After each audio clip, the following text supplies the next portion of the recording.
Okay, still just got a note. Good morning, everyone, and every day we rise is a great day to be alive. And welcome to the Seven Cities Forums of Hampton Roads presents Portsmouth Coffee Talks morning show. And I'm James Slim Overton, and I'm here with my co-hosts Leah Drake Stitt and Thomas the Colonel Chapman. Good morning, Good co-host. morning. How are you? Great. How about you? All right. So I'd just like to give a shout out to Western Branch. We have a Western Branch graduate here, the guy wearing the star on his hat.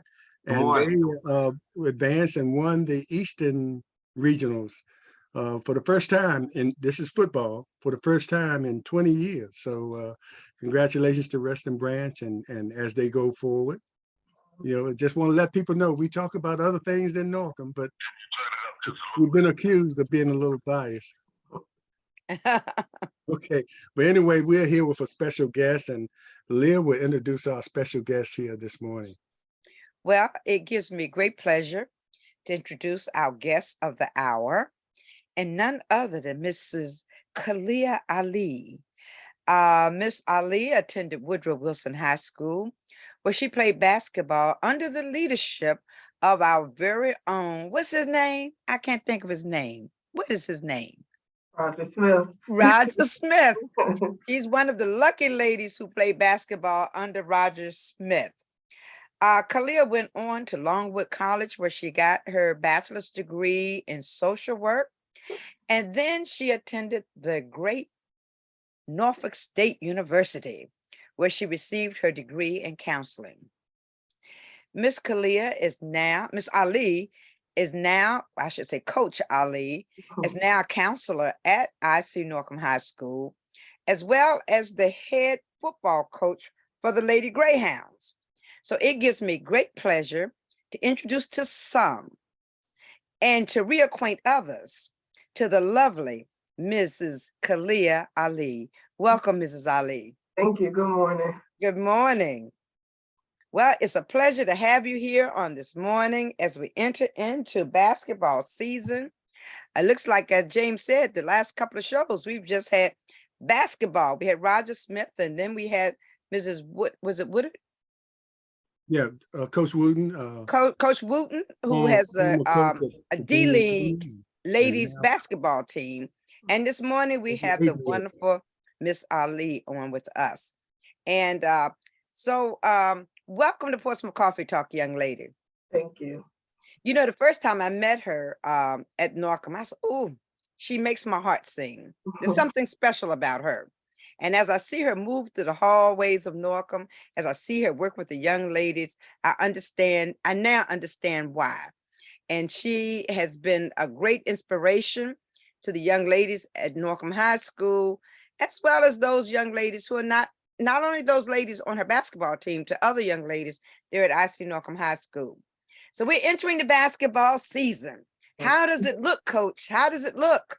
We're looking good so far. We started off great. We had a scrimmage last week the day before Thanksgiving. So, and we won. And the girls played a great game. They really impressed a lot of people. So I think that we're gonna be on a good path this year. Okay. And you played Lake Taylor, am I correct? We played Oscar Smith. Oscar Smith. And so we won, and so we have a good beginning. Yeah. We need to keep that good beginning going throughout the season. So yes, I hope so, yes. Okay. Colonel, did you have a question?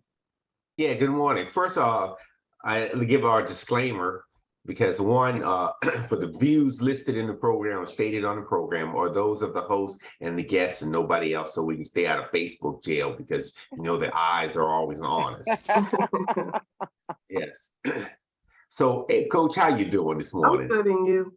Yes. So, historically, can you tell us about your journey to get you where you are today? As far as when you started your collegiate career, you wanted to play ball and everything, but one of the great things too is that you, whoever you had, your mentors and your parents stressed education. So you had a inroad after your athletic career is over, which I don't see a lot. You know, you see that in a lot of Black athletes that after the athletic career is over because of either time spent or an injury, They haven't, if you're at a school that just wants to keep you academically eligible, you end up with nothing. You're right back on the block. Can you talk about that? My parents really always pushed education on me and my brothers and sisters. Like that's just been their biggest thing. So going into high school and playing sports in general, my dad was the force behind me playing basketball because he used to play basketball. I never wanted to do it before. I used to be a cheerleader. I used to do everything my brother would do, and basketball just wasn't one thing that I was that interested in. And then he was like, give it a try. So I was like, okay, I gave it a try and ended up loving it. So he's always pushed like AAU. He had kept me involved in so many things that I played basketball year round. I didn't really have like a breaking point. So once I reached high school and I came over to Portsmouth because I did live in Suffolk. So my dad was a Portsmouth police officer at the time. So I ended up coming over to Wilson. Wait, hold it. Stop 1 minute. Yes. Ali from the Portsmouth Police Department? Yes, that's my dad. You didn't know that, Leah? Yes. Muhammad, yep, that's my dad. Wait a minute. I'm sorry, James. I just had a moment. I just had a real moment. Do you hear me? Yep, It that's my didn't dad. click. That's my buddy. It did not click. Yep, that's him. Forgive me, Colonel. I'm sorry. Sorry, go ahead. She took me to a moment there, Okay. All right. I'm sorry. Go back. No, you're fine. So my dad and Coach Smith, of course, knew each other. So that's how I ended up. I used to go to their games when I was in middle school and go see TJ Jordan play and Khadijah, and I was always around. So when it came to me going into high school, I definitely came over to Portsmouth to play for Coach Smith. So that was like, it was a new environment I had to get used to because, being that young and leaving your friends is like the biggest thing. So I think coming to Portsmouth did a great deal for my basketball career because I got to work with a lot of different coaches and trainers and stuff to build me up to go to college. So in AAU, I played for Boo. So, that was Norfolk Express and Boo. So that kind of, helped me get to where when it came to college. So I think my senior year, I ended up getting an offer from Longwood University. And I went through the Assist Student Athletes program to get started. I kind of went to showcases and stuff to help me get some offers. Because I didn't do a lot of scoring in high school, but when it came to blocking shots and rebounding, that was my thing. So, a lot of coaches don't look at those things. So I kept having my dad kind of kept me motivated. Like, no, it's okay if you don't have anything right now, but it'll come. And sure enough, my dad, Coach Smith and Mr. William Carter kind of like, they got me into Longwood, went there, and still education was like the biggest thing. My dad was like, I don't care what you do, get the degree, I went to school for free, completely free. And I got my undergrad in Longwood. During my time at Longwood, I tore my ACL. Well, I tore it twice. So I tore my meniscus and a part of my ACL, and then when I go into my junior year, I tore my ACL at Virginia Tech. And so I gained the extra year. So once I was done playing at Longwood, I had my daughter also. So I kind of was like, I don't want to play basketball anymore. My body been through enough. So my dad was like, I think you really should give it a try, And he talked to Coach Smith, and Coach Smith called me like, I think you need to go, use your extra year and just go give it a try. And I went on a visit to Norfolk State with Coach Vickers. And I was like, I don't know. I don't know if I really want to do this because now I have a child. So do I want to take more time away from her? And then they were like, I fell in love with Norfolk State, like the players, everything. So I was like, okay. He ended up signing me to a full scholarship my second visit. And it kind of went from there. Like Norfolk State was like home because I was literally through the tunnel. And they kind of welcomed me with open arms. And I had a great year at Norfolk State. And ended up finishing my master's degree like a year after I finished playing basketball, but I was still there for completely free. The only thing I ended up having to pay for was like my summer class leading up to graduation, but that was it. So, that was my biggest thing is get the scholarship, go get the education because you got to have a backup plan. And my backup plan was to be a school counselor or be a social worker. So that's how I ended up getting here at Norcom.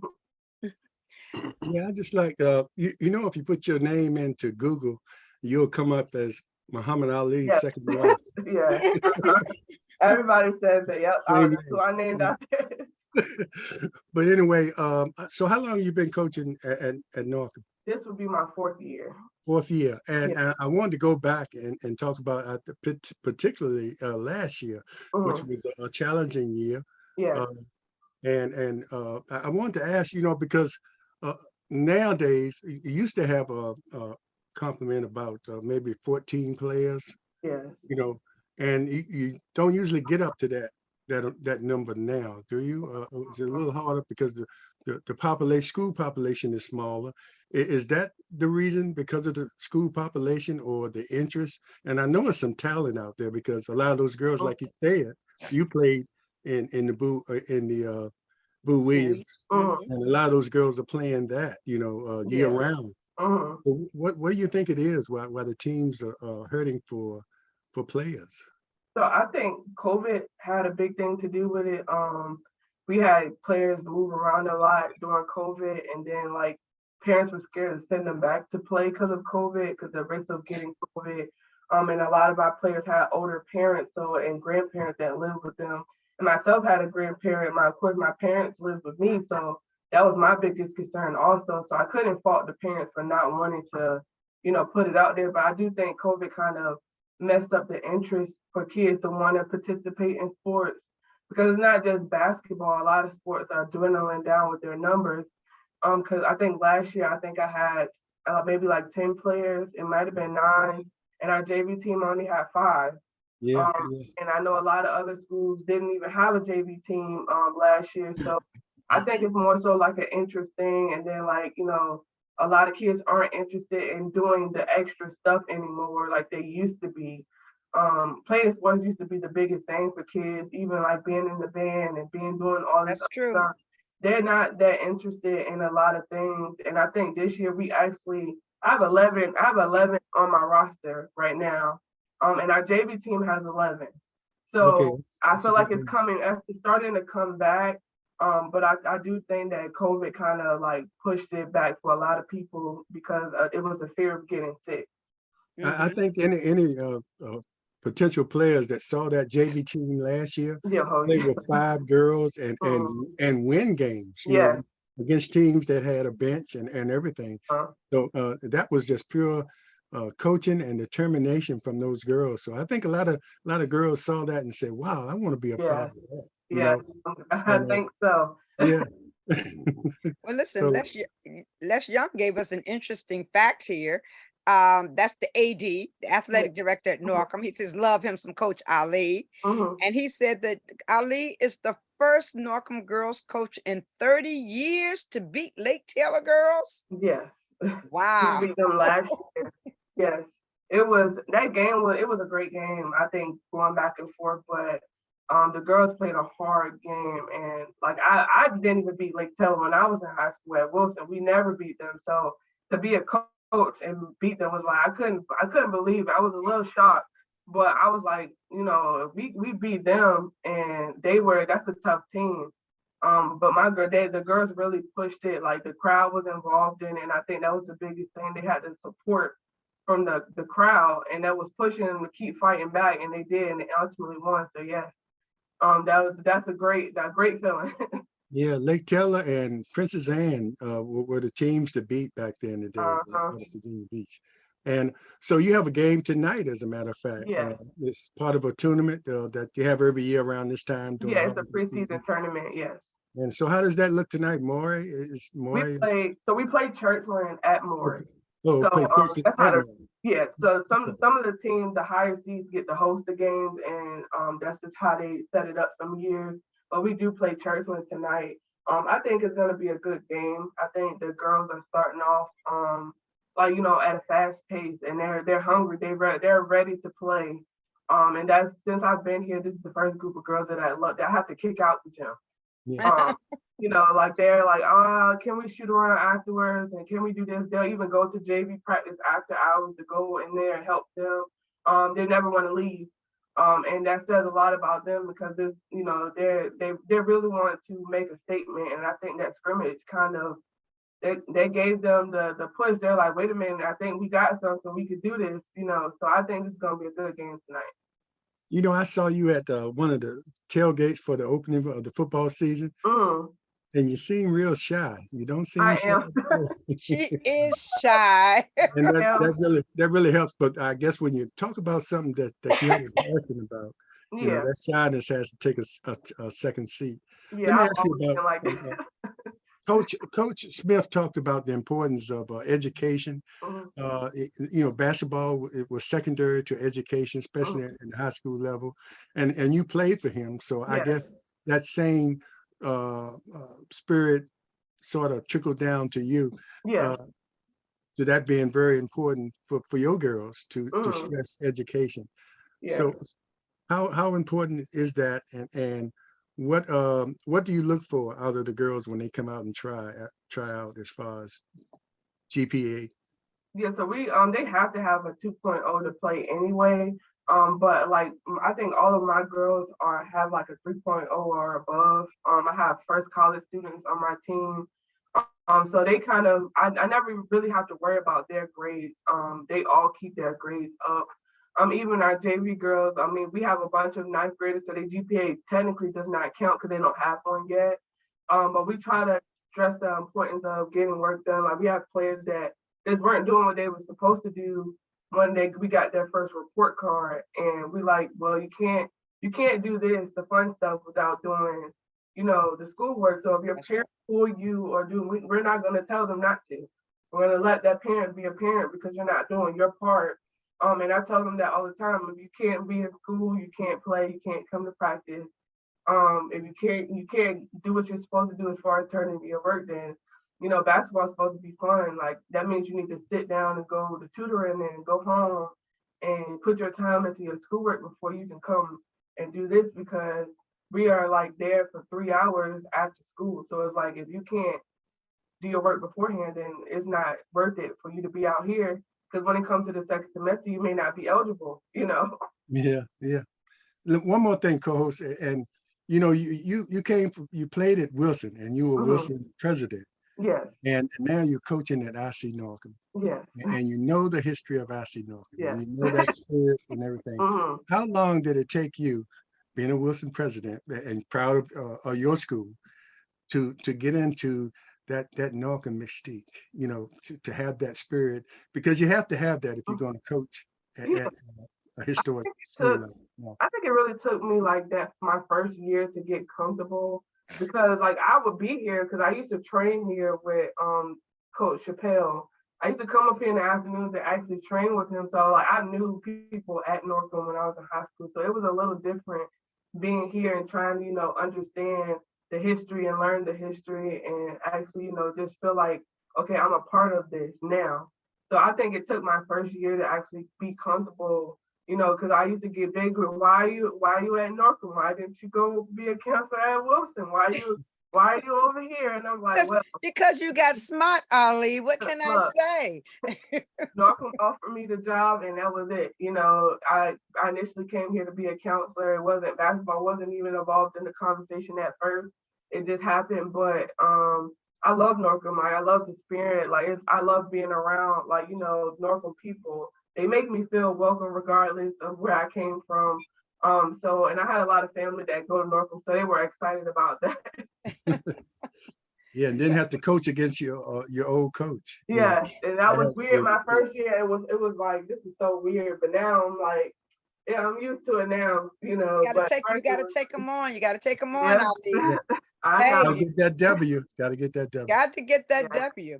But Les Young says that all of your girls have maintained a 3.0 since he's been the AD. Yeah, so that's a blessing within itself. And he also says that you're not shy on the sideline. No, not a different person.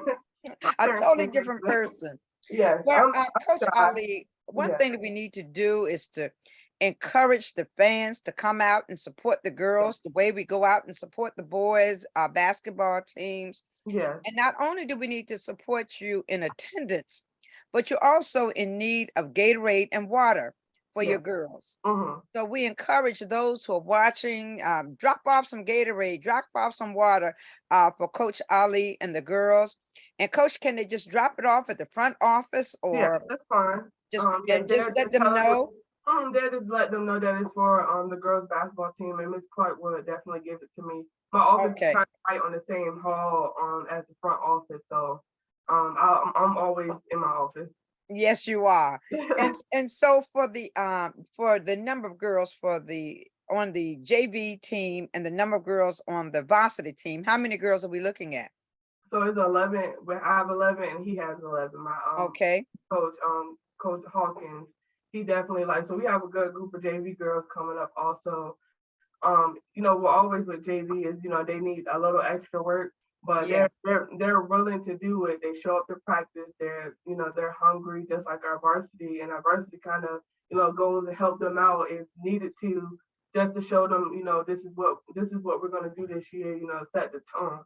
So we definitely have a good group of girls, and I'm glad that we kind of filled our rosters out. That's good. That's good. Colonel? Yes. I'm gonna make a shameless plug for those who are out there in Electron land. And so if you like what you're hearing, because you're only going to hear it here first and nowhere else. So if you'd like to send a donation or an honorarium, you can send it to Portsmouth Coffee Talk, P.O. Box 7664, Portsmouth, Virginia 23707. And we also have a Cash App and other ways to get money to us so we can continue these great programs. And Slim will give that to you. The Cash App is $PCT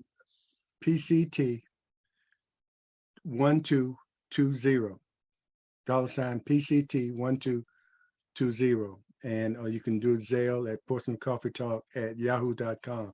And Coach Ali, you also have a Cash App if people wanted to help out in that way. Yes, it's the $ and it's Greyhound B-ball. They can send any donations. Like I said, I'm always at the school if they want to bring anything directly to me. That's perfectly fine. So that's Cash App, Greyhound B-ball. Yes. B-ball. Okay. All right. So once again, we encourage you all to support the girls' basketball games and basketball team. You know what they need. They need Gatorade, they need water, and they need a few extra dollars to help them along the way as well. So let's support the girls' basketball team. Now, the girls usually play on which days and what time, for those who may not know? So we normally play on Tuesdays and Fridays at 7 o'clock now, because they put the JV girls before us, so they'll have the 5:30 game, and then we'll have the 7 o'clock game. So that'll be Tuesdays or Fridays. We do have some games in between there on different days, because I know we play today, and if we win, we play Wednesday. But our next official game is Saturday at Nasna River. We're playing in their little jamboree that they have over there. So we have some few games that may be on different days of the week, but normally Tuesdays and Fridays. Okay. And you're saying today you play over at Maury High School. Maury. Yeah. But we play against Churchland. Yes. Okay, we play against Churchland. Okay, all right. Slim? No, Colonel. Go ahead, Colonel. Okay. So I'm has a question back, and this is in politics. And how is you been a collegiate athlete has transitioned to high school and staying in the academic thing? As I look back at it and the assault from the Confederates on Title IX, and can you speak to that? How Title IX and the funding, fair funding for women's sports, and how that has affected y'all? I wish that they had did this Title IX when I was in college. I feel like it kind of gave the girls basketball in a different light, because they didn't get the attention. I still feel like girls basketball doesn't get the attention that it deserved, but you're letting them get paid for their popularity. I feel like that definitely helps them out, because not even in the WNBA, they don't make as much money as the men do. So, you know, they use those deals that they have, and then now you're letting college athletes get it. And they're actually going out and getting these good deals and getting money in their pockets, because a lot of college students are, some of them come from nothing. And so it's like that's helping them out. And I think that in girls sports, I think that is a big thing. And I love it. I really do love it. And I wish it was around when we were in college, because I feel like it was needed. And I really think it's more so the attention, because there's a lot of girls teams out here that I feel like if you put them up against a boys team, they could win. But it's, you know, just also giving them a little bit more attention, and, you know, putting them out there a little more is what I think was a good thing. Mm-hmm. You know, with your academic pursuits, and you've gotten your master's now, so if I got that crystal ball, what's in the closet over there, and I'm doing the genie kind of thing, where do you see yourself in 5 to 10 years? And do you think you'll go back and get your doctorate, for the second question? Ooh. So I don't know. I don't know about going back. I mean, I love school, but that is a different avenue. I won't say never, because I never said out. I really was not expecting to get my master's either. I was just like, you know, I really just want to be a social worker, so, you know, that's where I was going from. But in 5 years, I feel like I could be still here coaching, you know, still in the community doing things like that. I do have children, so, like, you know, just trying to push them to do sports and stuff, even if I'm not, you know, coaching or whatever, just trying to get them involved in stuff. And I might go back to school. You know, you never know. I won't say never, because I've always been interested in going to get it. It's just more so being motivated to go and want to do schoolwork again is my biggest thing. So I definitely see myself going in that avenue, still being a counselor, still being involved in the community as much as possible. Because that was my biggest thing, to come back to Portsmouth and give back something. And, you know, you never know. You know, and we're glad that you chose Norcom to be the place where you would give back. Yeah. But also, Roderick Hawthorne would like to know, well, how is the parental support for the girls? I think we have, like, our parents are awesome. We had a pre-Thanksgiving dinner that day after our scrimmage, and they bought food. They made sure that we had everything we need. We do have, like, a mom. We call her the momager, Miss Patrice White. She's the cheerleader, one of the cheerleader coaches. Her daughter plays on my team, and she kind of, like, if I need something, she'll send it out to the other parents. And I think they love being in the stands. They sit around each other. They're always recording, ask me if I need anything, asking the girls if they need anything. When it comes to fundraising, they're kind of pushing it on their social media. So I think we have a great group of parents that love, and they believe in the girls, and they know that they're going to do great this year. Coach, I want to, you know, you have a degree in social work, and a coach's job is something that, you know, you have to deal with a lot of things, and you get real close to the girls that play for you. Some of them play 2, 3, 4 years for you. And, you know, you get a chance to see them at their best, and sometimes at their worst. And sometimes things going on in school with just growing pains, and some things might be going on at home. How does that degree that you have in social work, how has that prepared you to deal with things outside of basketball and dealing with your girls? I think my internships, because I went in the aspect of, like, foster care and you know, the CPS thing. I think it kind of prepared me, because you never know what someone is going through. And like, the girls that I've had, like, some of them have went through so much, and it's like, you know, being able to be that listening ear, because sometimes you have to be a parent to them, and they have parents, but sometimes it's easier for them to talk to you than their parents. So I try to be as open as possible to them, and let them, they can tell me whatever, you know, just so we can be friends, you know, because I do treat them like they're my children. But my players to this day that have left still talk to me. They'll text me, you know, if I see them in person, they'll come up and give me a hug. Hey, do you need anything? And I think that is the great thing to have, is a bond with your players first, other than outside of being their coach. Because I feel like when you're their coach and you're fussing and yelling and you're pushing them, they're like, oh. But we have a relationship outside of basketball. So I think social work definitely prepared me to be able to hear the stories they may tell me about what they have been through or what they're currently going through, and being able to be that advocate for them and actually give them some good advice. I think that really helps them. Okay. How long did you work in social work before- before? Oh, wait a minute. Leah, He's got a Leah. transition. Leah, Time to before transition. before we go, we'll be transitioning off the radio to Facebook Live only. And we want to thank all the listeners on WGPL 1350 AM for listening this morning. And make sure you continue to listen every Monday morning at 6:30 AM. And Leah, go ahead, continue. How long did you work in the field of social work before coming to Norcom? I didn't, so Norcom, this is my actual first job. Okay. So I actually didn't get to, because when I left from Longwood, I went straight to North State to play basketball. So, and by the time I transferred over, I couldn't go into the master's degree field for social work. It was too big for me to apply. So that's how I ended up doing the school counseling program. So I never got to actually work in the social work field, unfortunately, but that was like I really wanted to do that, but I was like, I didn't get my master's in it. So let me try the school counseling thing. So, and my internships were great. So I loved it. And that's how I ended up here at Norcom when this was my last job offer. I went on a lot of interviews. And experience was their biggest thing because all I did was play basketball. I never worked.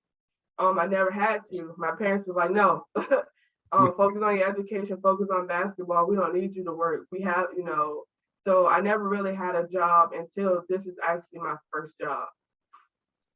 Well, I'm glad that it came through for you. And usually counseling in the school is a hard position to get. Yeah. Usually when the counselors are there, they stay for life. Yeah. They don't move. So it was a blessing that the position was open at the time in which you were seeking to become a counselor. Yeah. And as I said, you've been a great addition to the Norcom family. Yes. So for that, we are well pleased. Thank you. It's been a blessing. Well, you know what, when you spelled out, when you talked about your academic not working in social work, but that is also a plus because one, what people can't take away from you is when you get that piece of paper, you have the stored knowledge and the didactic experiences from that academic reservoir that you bring to this job. And then so not working in social work is Mox Nix just because you don't have that title of working as a social worker. So I wouldn't like to hold that back. So, but in the counseling field, are there certifications that you can get also to tack onto your resume? So it's really, once you get, because you have to have a master's degree to be a school counselor. So most of the time is any certifications is more so, we do like little trainings and stuff like that. But the biggest thing is your master's degree because that's where you get all the information on school counseling and everything during that 2-year program. So it's really no extra anything that you have to do unless you're going to get your doctorate, of course. But just to be a school counselor, master's degree is the biggest thing. Yes. Mm-hmm. Last week we had Coach Wooten up here, and she's coach for a new kind of new league, the WABA, which is gives students another opportunity to transition from college to there and maybe to playing overseas and everything. Do you think this area gets the recognition from colleges that they should? We have a lot of students, a lot of great athletes coming out of this area. You think the schools give us a fair look? I think back in the day they did, because if you look at players in the past, I think my year he had maybe like 3 or 4 at Norfolk State from this area. And I think that a lot of big schools, they don't always pull from this area. They go out of state, and a lot of out of state people come to this area to recruit us. Because I did get I got a lot of offers from North Carolina, and a lot of players do. So I don't think that I think it's died down a little bit with them recruiting in this area because there's a lot of talent in this area. I think when it comes to girls, at least, I think the boys get a lot of attention from this area, from colleges in the area, but it's not always the same for girls. Yeah, I was specifically talking about the girls. And what about the HBCUs? Because they are great opportunities, and you see the resurgence of enrollment in the HBCUs to the point where some states penalizing HBCUs for increase in enrollment, which is crazy to me. But anyway, what do we need to do? What can we do as fans or the public or parents to make sure we get the word out to HBCUs that this is an area they need to be paying attention to as far as athletes and scholars? I think that I think when it comes to academics, I think our HBCUs do a great job of getting our athletes there, and our students there. I think when it comes to athletics, I think the biggest thing when it comes to HBCUs is that sometimes it may be a money issue. A lot of PWIs give full scholarships or they give money, and I think that was my biggest thing was when Longwood offered me a full scholarship. It was like anywhere else wasn't like they were kind of tiptoeing around this full scholarship thing. And I think when it comes to HB, I think it's gotten a lot better than it was when I was in high school as far as money. And then trying to give everybody a full scholarship, because that's not always the case when you get down to like D2s and D3s when it comes to athletics. D3 doesn't have a scholarship. And then D2, they have some scholarships, but sometimes they don't. So not everybody would get that offer. But I do think like parents and like communities are like the biggest advocates for these kids and putting themselves out there to these schools around here and marketing themselves. I think that was the biggest thing for me is my dad sent out my game film. He would just send it out to colleges in the mail, and we would do questionnaires online, and we would kind of like post stuff and put it out there to other people just so they could see it. And I think that is the biggest thing for this area. It's just more so putting yourself out there. And do you think that network, that high school network that films a lot of the games, well, they film just about all the games. You think that helps as far as getting the word out? And one other thing, they film the games, but they charge people to have that app. Does any of that money come back to the schools that you know? I don't know if it actually does. I think it's a good thing, but then it's like you can't really save the games up there. If I wanted to save a game and send it out to a coach, I couldn't do that. I don't think that I can. It's not really an option on my end. I don't know if anybody else will have that option. I think it's a good thing because it's just more so you want a college coach to have to pay for that platform to watch the games and stuff like that. I think it would be easier if they had access without having to pay. Because I think that a lot of colleges are in this area, so they had a platform that they could just go and watch and go rewatch something. If you tell them, well, we're playing on this day, they could just log right on and go and watch it instead of having to pay to watch it. So I think that's the biggest thing is just the cost. Yeah, it's been definitely an advantage for me during the football season when I couldn't go away to the game to keep up and really watch. But I always wondered, that little $11 I pay to have that service, do any of the schools benefit from that? And like you said, if you can't share it, it's kind of hard to, distribute it out to other people that wouldn't normally see it. Yeah. Interesting. So getting back to the academics, could you, for the parents out there and that has children, male and female, talk about the difference in graduation rates from those who are the athletes versus the non-athletes? I think it is. I don't know the exact number, but I do know that it may be a little bit higher for especially with athletes that are planning to go to college. I think we have a lot of athletes that end up graduating. They graduate with honors. I think that is I think we had a bunch of student athletes last year that graduated with honors. And they go on to do great in college. I think it may be about the same now because the classes aren't that big when it comes to graduating, but I think athletes have a little bit more push to actually get it done because they have something to look forward to when they get out of here. And I think that academics, the regular students, we have a lot of kids that want to go to the Harvards and the Morehouses and stuff like that, and they actually do it, and they keep it up, they keep their GPAs up. Because I think my first year, the valedictorian was my student, and her GPA was at a 5.0. So we have like regular students that do great, But I do think that a lot of our athletes end up, if we have a big number of athletes that graduate and they graduate with honors, and it's because they have opportunities, so many opportunities when they leave high school that those graduation rates may be a lot higher. You know, and I think with the athletes too, they have a double fold. They have the coaches who are there to support them. Hmm. They also have the parents who are there to support Yeah. them. Unlike academics, Yeah. there are no coaches Yeah. basically for the students. And Uh-huh. many of the parents don't show up for the Yeah. youth when you're looking at academics. They show up for Mhm. sports and band and things of Yeah. that nature. So it's important that we encourage parents to not only support your students who are athletes and your students who are doing music, but also support those young people who are just doing their academics. Yeah. You know, they're not involved in the sports or the bands or things of that nature.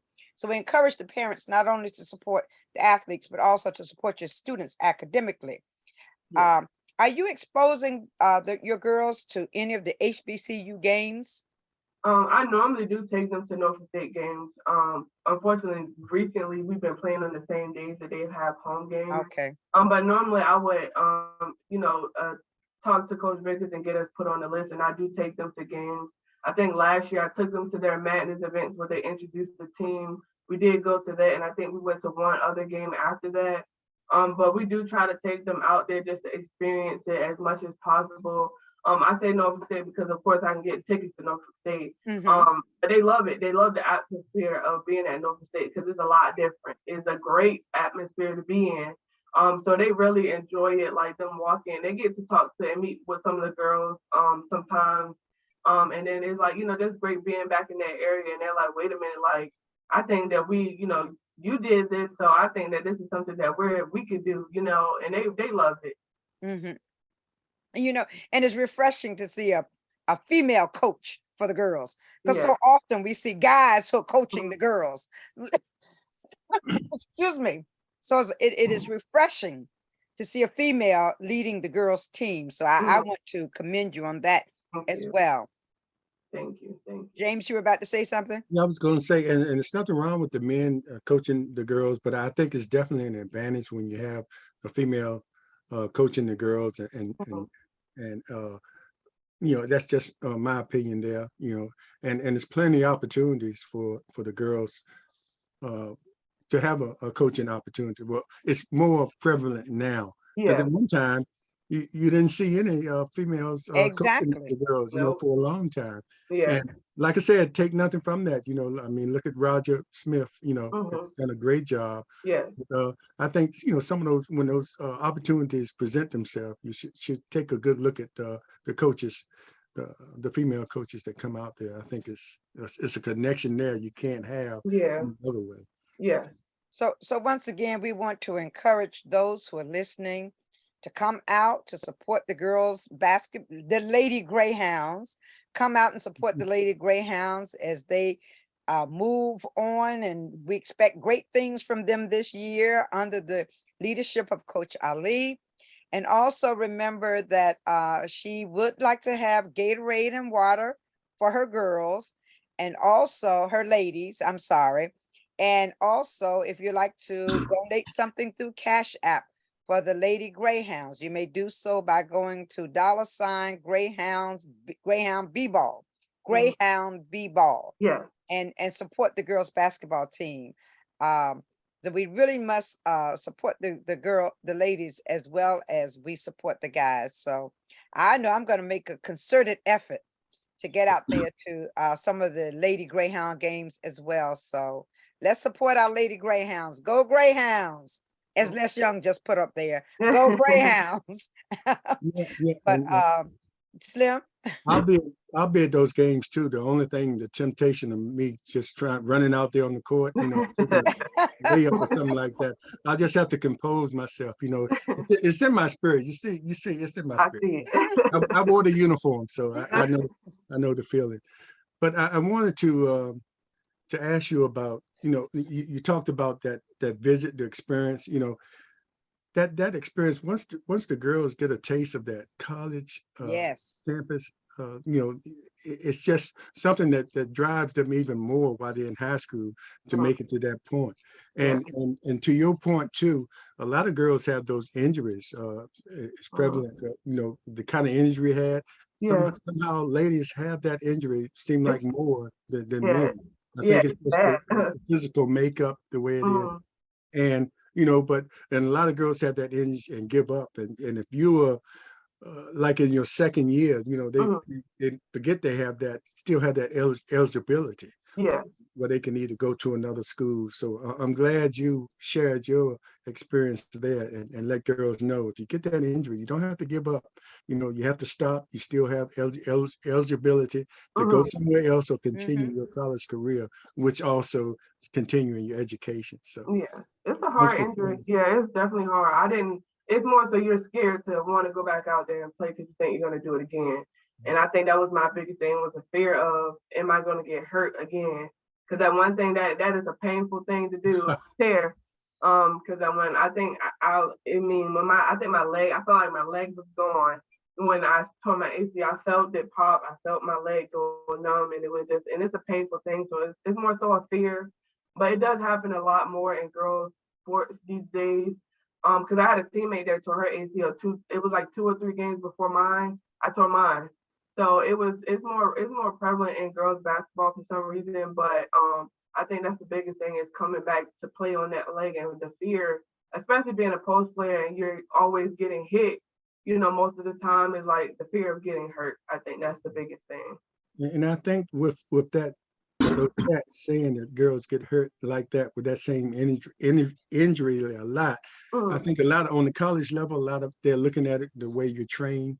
How to make sure you strengthen that area up. So hopefully we won't be getting as many injuries like that. I hope so. But you know what?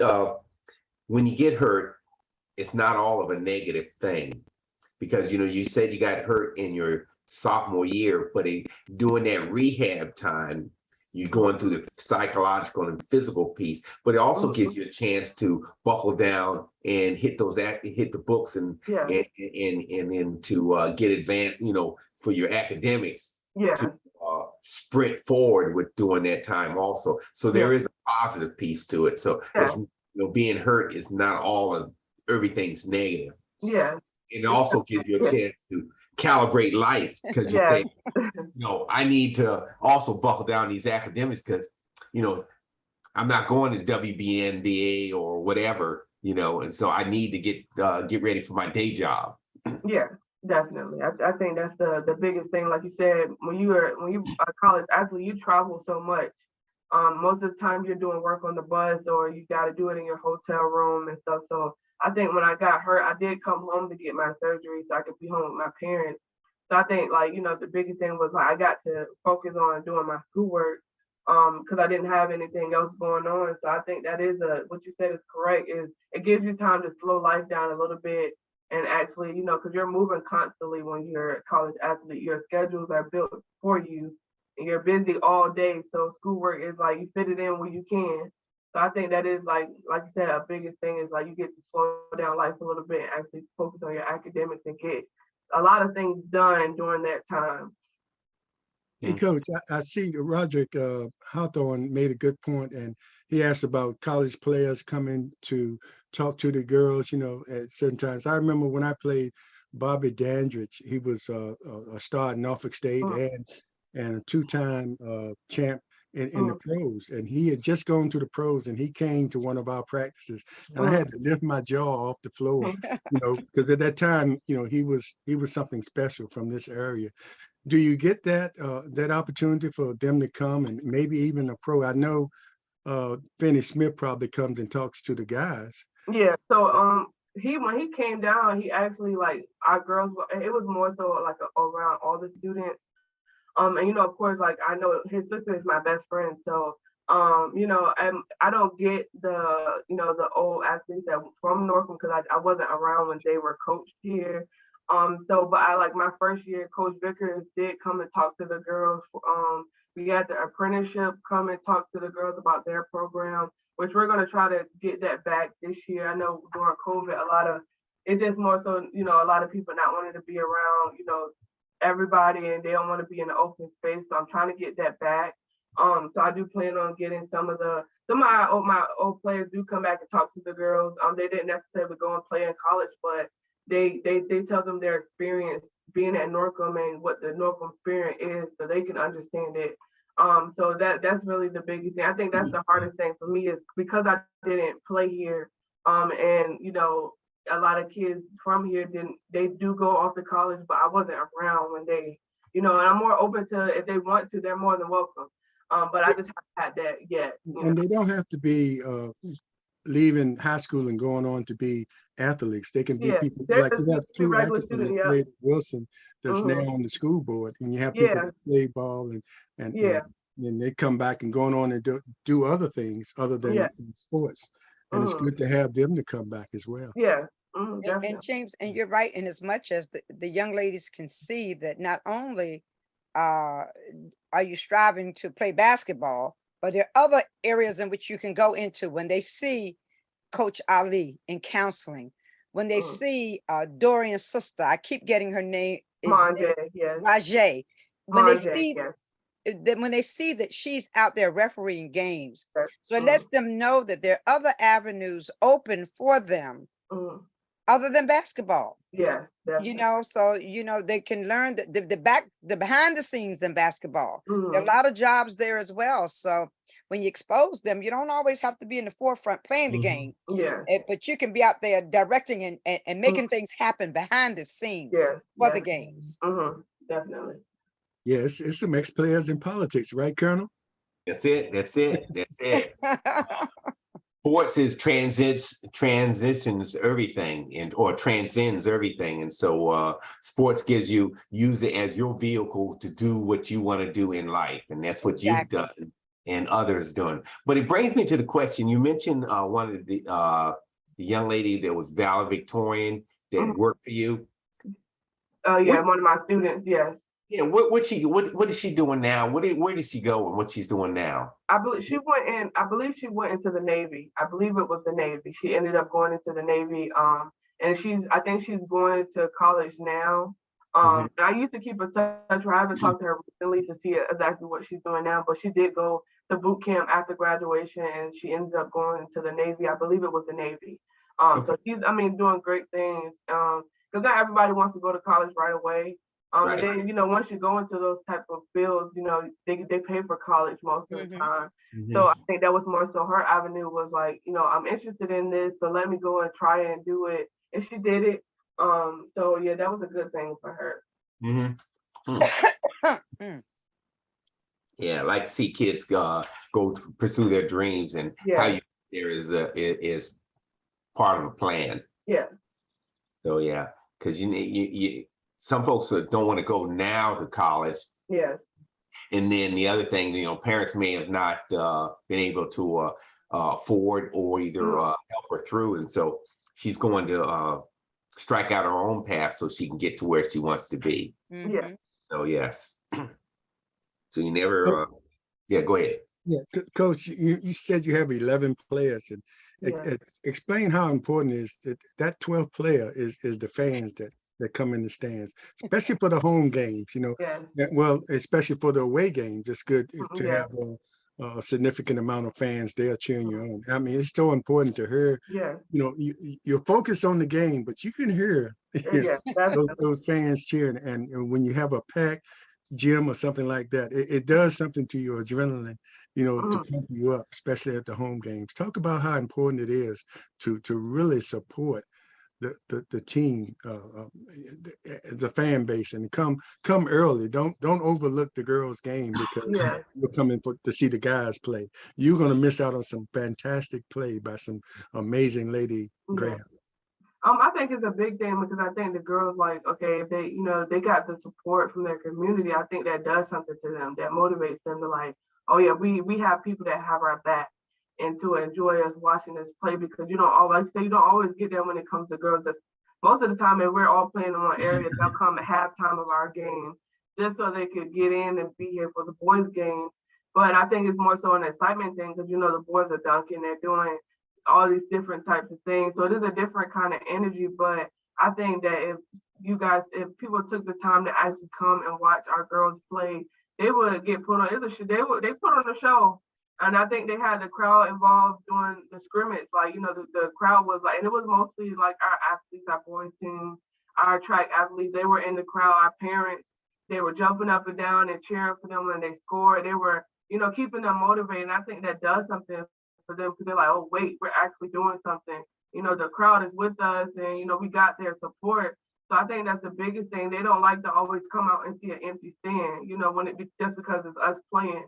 And even our JV girls, because I know that sometimes their games may be early, but just being there and cheering them on, it does something to them. They feel like, oh yes, like we have a community support. Our people support us, our students support us, our friends. Not just our families, but other people want to see us play. Mm-hmm. Yeah, you say it's exciting to go to the game, the boys' game, to see them dunk, but nothing is more exciting to me during the girls' game to see a girl do a crossover and leave somebody on the floor. Look, yes, and it happens a lot. Me being a former center, seeing someone protecting that paint and blocking those shots. Yeah. The basketball is more than hitting those 3-pointers. It's a lot of technical skills involved, fundamentals. So Yeah. that's what I see when I'm watching the games. I see the defense, I see the crossover, I see the discipline, I see the teamwork. All that's a part of an exciting game to me. So that's what you'll see when you go to see the Lady Greyhounds play.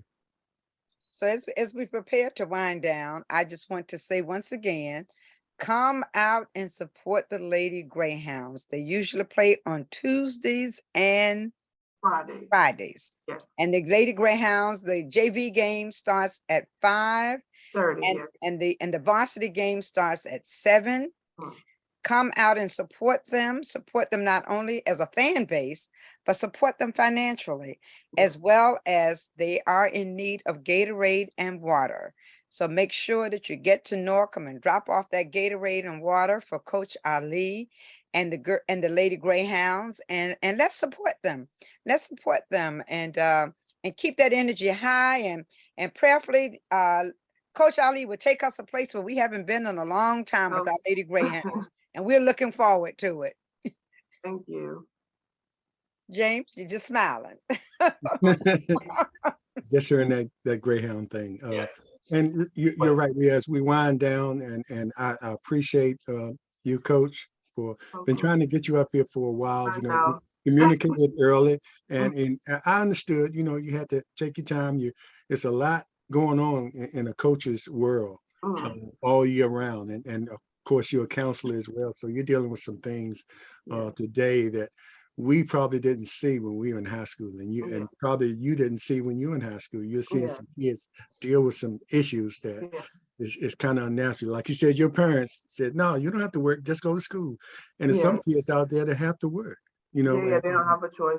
Make sure to keep the lights on and keep the rent paid, it's their responsibility. So it's a lot going on being a coach and a counselor in school. So we appreciate you having the time to come on now, especially at the beginning of the season, to prepare us for what's to come. Lady Greyhounds. So we appreciate you. Thank you. And my fellow member of the Alumni Association, Roger Hawthorne, says we're going to work on that Gatorade thing. So I trust and believe him, because he's a mover and a shaker. He's another one we're going to get on this show soon. So a lot to share. But once again, Coach Ali, I see that you're not as shy as I had assumed you would be. And I think I have to take less words that she's not shy on the sidelines, but she has not been shy on Portsmouth Coffee Talk either. I watch her sometimes as she moves through the halls, and I can, sometimes she seems so like she's just so shy, and so as she moved through the building, so I'm going to come and watch you on the sidelines and really see that action that you bring forth on the sideline. But once again, I want to say thank you so very much for coming on Portsmouth Coffee Talk. And I tell you what, my heart sings when I realize that you are the offspring of my friend. My friend. And you tell my friend I said hello. I will. That was my buddy. Yeah, But once again, I want to say, welcome and thank you once again. And as you get further into the season, we'd like for you to come back and share with us the great things that are going on with the Lady Greyhounds. Yes. So once again, thank you so very much. Welcome. Colonel? Yeah, I'd like to thank you for coming on also. But the other point I'd like to make is that I love to see you out there as a positive role model. Yes. Not just the women, for everybody. And it goes back to the adage, because of your career and how you got here, I look back and I says, see one, do one, teach one. Yeah. So, the girls on your teams are now seeing one, and they can look out to do one and teach one for later on. So we're looking at past, present, and the future for a lot of folks. There you go. And Coach, before you make your last comments, I'd like to put this out to the fans or people that attend the games. I want you to remember that for a lot of these girls that are playing, this is their first level of playing organized ball. And throughout their high school career, they're learning. So I know we can, as fans, we can get sort of wrapped up, tied up, and fuss at the girls when they make a mistake, and that's okay too. But just remember these girls are learning, and make sure you cheer them on, good and bad. And exactly. And if you're gonna be there, they need your support, not your fussing at them and things like that. I've seen that in the stands, and and this is the high school level. You do that at the pro level where you pay, where these guys are making a lot of money to play. But on the high school level, they need more support than they do anything else. So when you go to the games, make sure you give that support, no matter what's happening, win, lose, So just had to throw that in. So if you want to make any last comments before we sign off today. Thank you guys. I really appreciate the conversation. Like I said, I can be shy, but my dad was like, you gotta be able to talk to people. So I think that was like, yeah, I can do it. So once I'm talking about basketball, I do like to talk. That's a passion of mine. But I do appreciate you guys. I hope that everybody comes out and support us. Our first home game is on December 6th. And then we do plan on honoring our coach Sam, our assistant coach that passed away. Yes. So we plan on honoring him and dedicating our season to him and doing that home game. So I hope you guys come out and just support them during that day, because that is still a hard topic for us, especially myself. So I really hope you guys come out and support the ladies. Like I said, they are a great group of girls that I think that you will love to see play. And I do appreciate you guys. All right. So that's December 6th? Yes. We play again. Okay. We have the 7 o'clock game. Yes. Yeah, everybody loves Sam. Yes. Indeed. Okay, Portsmouth Coffee Talk is here for our voice. Our community. In our future. And thank you. And Coach, we salute you. Thank you for coming. Salute you, Coach. Thank you so very much for coming on Portsmouth Coffee Talk. Looking forward to a great year. Thank you. All right. Take care. Bye-bye.